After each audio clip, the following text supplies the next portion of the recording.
छठ क्यों मनाया जाता है? उत्तर प्रदेश और खासकर बिहार में छठ का विशेष महत्व है। छठ सिर्फ एक पर्व नहीं है बल्कि महापर्व है जो पूरे 4 दिन तक चलता है। नहाए खाए से इसकी शुरुआत होती है जो डूबते और उगते हुए सूर्य को अर्घ्य देकर समाप्त होती है। ये पर्व साल में 2 बार मनाया जाता है, पहली बार चैत्र में और दूसरी बार कार्तिक में। चैत्र शुक्ल पक्ष षष्ठी पर मनाए जाने वाले छठ पर्व को चैती छठ और कार्तिक शुक्ल पक्ष षष्ठी पर मनाए जाने वाले पर्व को कार्तिक छठ कहा जाता है। परिवार, समृद्धि और मनोवांछित फल प्राप्ति के लिए ये पर्व मनाया जाता है। इसका एक अलग ऐतिहासिक महत्व भी है। माता सीता ने भी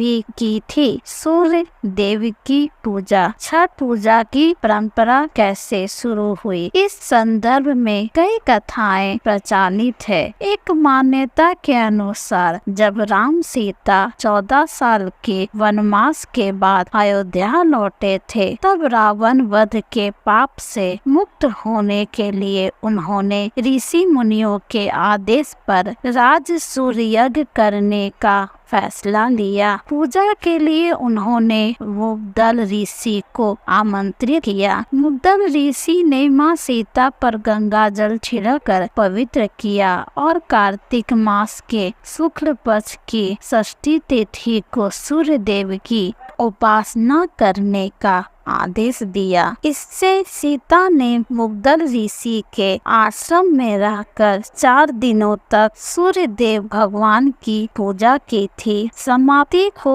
सूर्य देव के समय फिर से अनुष्ठान कर सूर्य देव से आशीर्वाद प्राप्त किया था। महाभारत काल से हुई थी छठ पर्व की शुरुआत। हिंदू मान्यता के मुताबिक कथा प्रचलित है कि छठ पर्व की शुरुआत महाभारत काल से हुई थी। इस पर्व को सबसे पहले सूर्य पुत्र कर्ण ने सूर्य की पूजा करके शुरू किया था। कहा जाता है कि कर्ण भगवान सूर्य के परम भक्त थे और वो रोज घंटों तक पानी में खड़े होकर उन्हें अर्घ्य देते थे। सूर्य की कृपा से ही वह महान योद्धा बने। आज भी छठ में अर्घ्य दान की यही परंपरा प्रचलित है।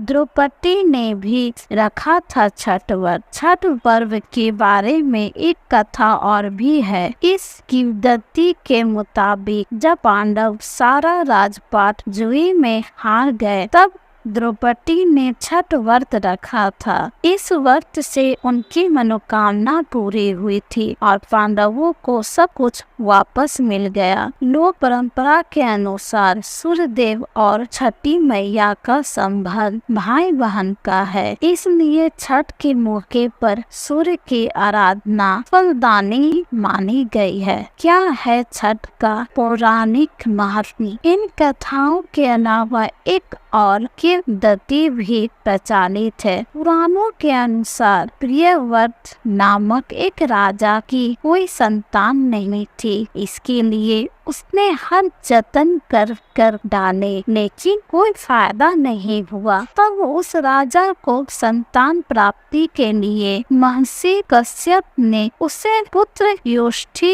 यज्ञ करने का परामर्श दिया। यज्ञ के बाद महारानी ने एक पुत्र को जन्म दिया लेकिन वह मरा पैदा हुआ। राजा के मृत बच्चे की सूचना से पूरे नगर में शोक छा गया। कहा जाता है कि जब राजा मृत बच्चे को दफनाने की तैयारी कर रहे थे तभी आसमान से एक ज्योतिर्मय विमान धरती पर उतरा। इसमें बैठी देवी ने कहा, मैं षष्ठी देवी और विश्व के समस्त बालकों की रक्षिका हूँ। इतना कहकर देवी ने शिशु के मृत शरीर को स्पर्श किया। इससे वह जीवित हो उठा। इसके बाद से ही राजा ने अपने राज्य में यह त्योहार मनाने की घोषणा कर दी।